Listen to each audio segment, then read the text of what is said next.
নমস্কাৰ অসমৰ ১ number college ৰাণগাঁও Ramanujan junior কলেজলৈ আপোনালোকক মোৰ চেনেলৰ যোগেদি স্বাগতম জনাইছোঁ। আহকচোন আজি মোৰ লগত ৰামানুজন জুনিয়ৰ মহাবিদ্যালয় চাওকচোন। আৰু এয়া মোৰ প্ৰিন্সিপাল ছাৰে মোৰ ল'ৰাক দি থকা বুজনি আৰু তাক দিয়া আশীৰ্বাদ আপোনালোকৰ বাবে ভিডিঅ'টোত সাঁচি ৰাখিছিলোঁ। চাওকচোন মোৰ লগত ভিডিঅ'টোত। এয়া হৈছে প্ৰিন্সিপাল ছাৰৰ ৰুমটো। তেখেতে মোৰ ল'ৰাক কিমান যত্ন লৈছে, তেখেতক ধন্যবাদ কেনেকৈ দিব লাগে ৰিজাল্টৰ পিছতহে মই আপোনালোকক সকলো শিক্ষকক সাক্ষাৎকাৰ কৰি আপোনালোকক মই সকলোৰে বাবে ভিডিঅ' প্ৰস্তুত কৰিম।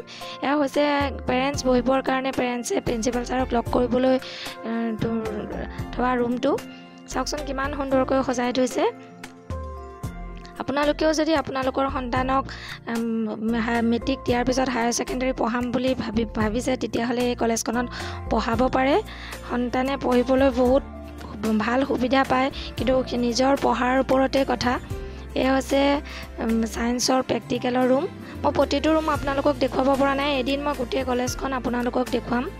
মই সৰুকৈ ভিডিঅ'টো কৰি থ'লোঁ, মনটো সিমানটা ভাল নহয়, ল'ৰাই পঢ়া কি কৰে নাজানো, সেইবাবে মই ইমান ভালকৈ গোটেই কলেজখনৰ ভিডিঅ' কৰা নাই। আৰু পিছলৈ ভৱিষ্যতে ল'ৰাই ভাল কৰিলে আপোনালোকক মই প্ৰিন্সিপাল ছাৰৰ যোগেদিয়ে টিচাৰসকলক সাক্ষাৎ কৰি ভিডিঅ'টো দেখুৱাম বুলি মই প্ৰতিশ্ৰুতি দিলোঁ। আজি এয়া মোৰ লগত আপোনালোকে সৰুকৈ ৰামানুজন কলেজখন চালে, তাৰ বাবে ধন্যবাদ।